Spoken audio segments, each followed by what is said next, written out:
Hello and welcome to One Cool Thing, PC Mag's daily show where we show you one cool thing that we are testing out here in the PC Mag Labs. I'm Sasha Segan. This is Will Greenwald. If you are watching live on Facebook, then Social Pete is here to take your comments and questions. We would like comments, we would like questions, we would like to talk about tech with you. If you are watching later on YouTube, please like and subscribe. We have a new One Cool Thing every working weekday here in the US. Now, today's cool thing is a big thing. If you have nothing left to burn, then set your TV on fire. Right, Will? Sure. Okay. This TV, is it hot? Is it on fire? What kind of fire jokes or metaphors can we make about this Toshiba Amazon-powered TV? I mean, I've reviewed pretty much like every Fire TV device, so I've run out of puns like in 2016. But there's a Fire TV edition made by Toshiba. It's the latest one. 4K HDR. It has Fire TV built in, so it's just as if you have a Fire TV plugged in, only it is on here. Fire TV remote, and it is inexpensive. This 55-inch version, I believe, is $500 or $480. Okay, so now do we have the voice control for Fire TV? We do. We can just press the button here. What's the weather tomorrow? Okay, and there we have it in East Queen Anne, Washington. I have no idea why it says that. Because that is where Amazon is based. Okay, I thought it was set to my, whatever. Anyway, it can bring stuff up on the screen. You can just search for things, control like a input 1, sorry, HDMI 1. Okay, there's nothing connected to it right now. Now, of course, you can switch to different things. This being a Fire TV, you can control it from around your home using Echo devices as well, right? It's plugged into the whole Echo Amazon ecosystem. It does, largely. You have, you can ask for streaming media, you can play for certain apps, Hulu, Netflix, Amazon, of course, you can control playback and some TV controls with your voice if you have a Echo linked to it. Not everything, like if you just use Echo and it's hooked up and ask for, say, the weather report, it'll just like, well, for first party it might. I've actually been testing this with another thing that's a third party Alexa device. We'll deal with that next week. But it is a bit varied. Of course, you can't use like drop in the voice chat that no one uses that Amazon offers on here. There's no camera on this TV. There's no camera. It's not video conferencing TV. And it isn't listening all the time. You need to press the button on here if you don't have a separate like hands-free Alexa device like an Echo Dot nearby to use it that way. Okay. But I mean, this is a budget TV that has Fire TV on it and it's full featured. So you're getting a 55-inch screen for $480, 43-inch for $330. I mean, this is a good budget deal. So let me talk about this remote here, because what we have here is the basic Fire TV remote up until about here, right? Or is it all the way down to here? Up until like here, because the volume controls, they aren't on the regular Fire TV devices. Okay, so up until here, and then we have these 4 dedicated buttons, and I really wonder what's going on here, because you have your Amazon Prime Video button. Makes total sense. This is an Amazon TV. Prime Video is something that you're going to use. You've got Netflix. Everything has a Netflix button. I feel like you have to have a Netflix button nowadays. HBO, okay, some people like HBO. That's legit.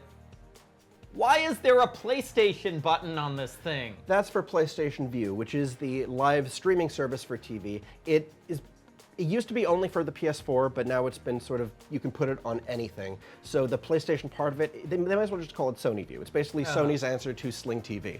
You have live TV, you have... Does anyone subscribe to that? Some people do. I mean, I quite liked it when I tested it. Our review of that, Sling TV, and pretty much every other service is up there.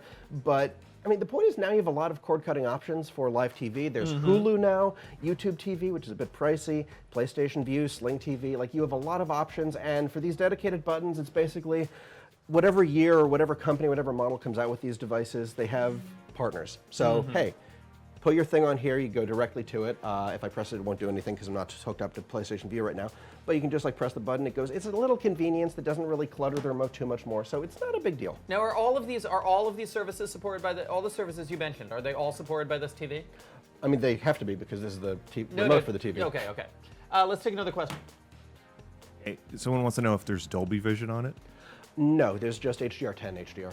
So no Dolby Vision. If you want Dolby Vision, you need to step up more to the TCL6 series, which is a bit more expensive, but still a kind of budget price. The 55-inch version is $650 rather than $480. But the difference is the TCL has a way, way better picture. It's our current editor's choice for budget TV. If you need like a big TV for less than $500, this is functional. The colors are accurate, but the contrast is really mediocre. Black levels are poor. It's kind of bright, not super bright. TCL, you spend a bit more, but still in the budget range. You get way better contrast, way wider colors. Like that's kind of why we prefer that one. Though it's a Roku TV, not a Fire TV, so that has less voice like toys to play with. I was looking at this, and I did want to talk about it just purely as a monitor beyond all these smart features, because I have been feeling when looking at this that everything feels kind of muted. It's not really jumping out at me. The colors don't seem all that rich. The dark areas and light areas don't seem all that extreme. Yeah, pretty much. Even though this does support HDR, it isn't really showing a wide color gamut with the, actually if we scroll up here, if we want to go over, you can see the, no. I don't want the latest items. Yeah. You can see the color test I did for the TV using an HDR signal. Green goes a little bit further than, these boxes are broadcast standards, so non-wide color gamut. This is just like what you tune into for TV, what they're calibrated for. Wide color gamut HDR can go, this thing is such a pain, can go much wider. Here it's kind of just spot on. The colors are accurate, but it's not reaching further than you might think, or than you would want to see on a TV that says HDR. You're not getting the wider color reach, and the contrast is poor. We got a 0.2 nits black level, which is kind of terrible, but for a really inexpensive budget TV, it's not unexpected. Now, what's the advantage of having the Fire built into the TV as opposed to plugging a Fire stick into your TV or having a Fire Cube? Well, you're saving an HDMI port. That's one thing. You don't need to spend extra. I mean, it's a whole TV with the Fire stuff on it for less than $500. That's kind of appealing. So that's like a $100 value. $100 is $70 if you get like the regular Fire TV, because the Cube is the one that has hands-free, and it's our editor's choice. We really like it. It's really cool. You don't have hands-free with this unless you also get an Echo, so you're spending that much. So you're saving about $70 maybe. Okay, let's take another question. How many HDMI ports? Let's go around the back here. Okay, so yeah, I see. You can't see me, but I see 3 HDMI ports. I see a USB. What's that for? For a lot of these things, you can. I believe there are some playback apps that let you load just different files on here, pictures, movies, sound, all that stuff. Yep. USB is totally standard on like any connected TV right now. Okay, so great. That's fine. Yeah, I see an optical audio out. All standard, 3.5. 3.5. I see composite in. Yep. And an antenna in. I assume. Yep. So this has a digital tuner in it. It does. Okay, so if you want to watch OTA, if that's your jam, You totally can. It's available here. Yep. Okay.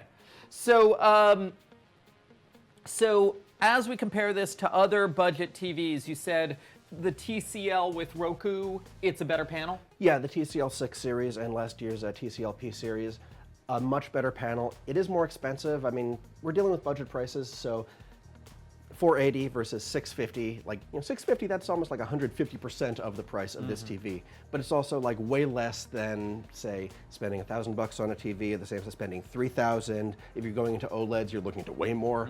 So, budget is relative, and if you can spend a bit extra on the TCL Roku TV, we recommend that just because the picture is so much better than this. Though the Roku platform, there's a lot of connected features for streaming, but you don't have all the fun Alexa stuff on here. You just have voice search, and I'm pretty sure that's just like through the app. I don't think there's a microphone on the remote, so it's not nearly as good as Fire TV in terms of smart features, but there's a bit more in terms of streaming like services. But we have another question. What's the refresh rate? 60. 60 So hertz. now, do you find a lot of people adding multiple streaming solutions to one device? Like they'll buy a Roku TV and then also get a Fire Stick or vice versa. Is that a thing that happens? I seriously doubt it. I think a Okay. lot of people just sort of lock into if their TV has a smart platform to begin with, even if it's not particularly great, they usually stay on that.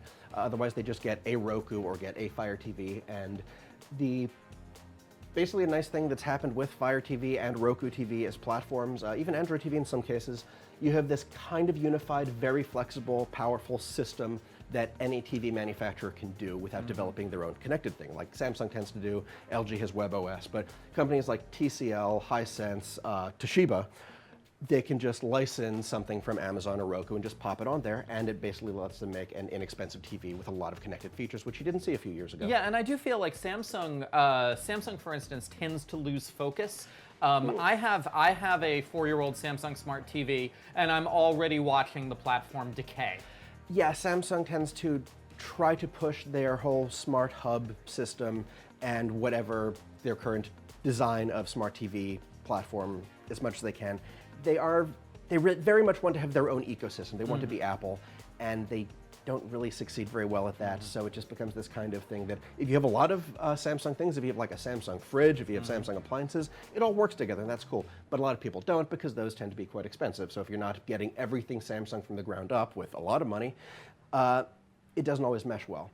Sony kind of used to be like that, but even they moved on to using Android TV for their TVs, which is actually one of our favorite connected platforms, because it has both a lot of connected like services like Roku does, and has Google Play, which is a weird thing. Fire TV doesn't have Google Play, even though it's like kind of Android based, but that's neither here nor there.